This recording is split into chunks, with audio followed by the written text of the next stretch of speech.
ఇవ్వని రైతులు ఎదుర్కొంటున్న సమస్యలు, బలవంతపు భూసేకరణ, ప్రభుత్వ చర్యలపై రాజధాని రైతులు తాడేపల్లిలో వైసీపీ కమిటీతో సమావేశమయ్యారు. రాజధానికి భూములు ఇవ్వలేదనే కారణంతో వేధింపులకు పాల్పడుతోందని కమిటీ దృష్టికి తీసుకొచ్చారు.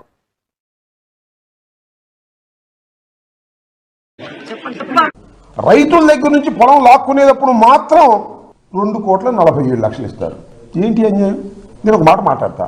Square feet 20,000 పైచీలు కట్టిస్తున్నాడు. 2 ఎకరాల 75 సెంట్కి 6 కోట్లు 7 కోట్లు ఇస్తే ఏం నష్టం జరిగింది ప్రభుత్వానికి చెప్పండి, నాకు అర్థం కాదు. అంటే రైతుల పక్షానేమో వారికి అన్యాయం చేస్తారు, కాంట్రాక్టర్ పక్షానేమో న్యాయం చేస్తారు. ఎందుకు కాంట్రాక్టర్ పక్షాన్ని న్యాయం చేస్తారు? కమిషన్లు వస్తున్నాయి. రైతులు ఎవరిగా కమిషన్లు? మన లవ్ క్యాష్ బాబుకి రైతులు వీళ్ళకి తలొక 7 కోట్లు 8 కోట్లు ఇచ్చారనుకోండి, ₹1 కోటి లోకేష్ ఎవరుగా. అక్కడైతే 20,000 పెట్టి స్క్వేర్ ఫీట్ కడితే దానిలో 5,000 6,000 ఇస్తారు. ఏమిటి అన్యాయం అంటున్నా? మీకు రైతుల మీద అసలు ప్రేమ ఉందా? కక్ష ఉంది.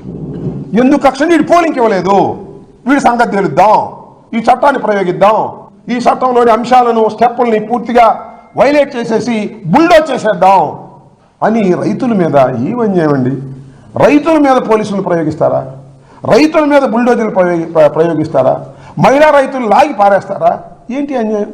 ఈ అన్యాయాన్ని ఎదుర్కోవడానికి మేము ప్రయత్నం చేయకూడదా? ఏంటిది? అదేమంటే రాజధానికి వ్యతిరేకం అంటే, రాజధానికి వ్యతిరేకం అంటే మీరు రాజధానిలో మీ ఇష్టం వచ్చినట్టుగా రావణ కాక్ష చేస్తారా? రాజధానిని దౌర్జన్యాలు చేస్తారా? చట్ట ప్రకారం వెళ్తే ఎవడు కాదన్నాడు? పూలింగ్కి ఇచ్చిన దగ్గర తీసుకున్నారు, పూలింగ్కి ఇవ్వనోడి మీద ప్రయోగిస్తున్నారు. ప్రయోగించేది కూడా సక్రమంగా ప్రయోగిస్తున్నారా? రేట్ అసెస్మెంట్ చేస్తున్నారా? చేయటం లేదు. ఏంటి దారుణం? దీన్ని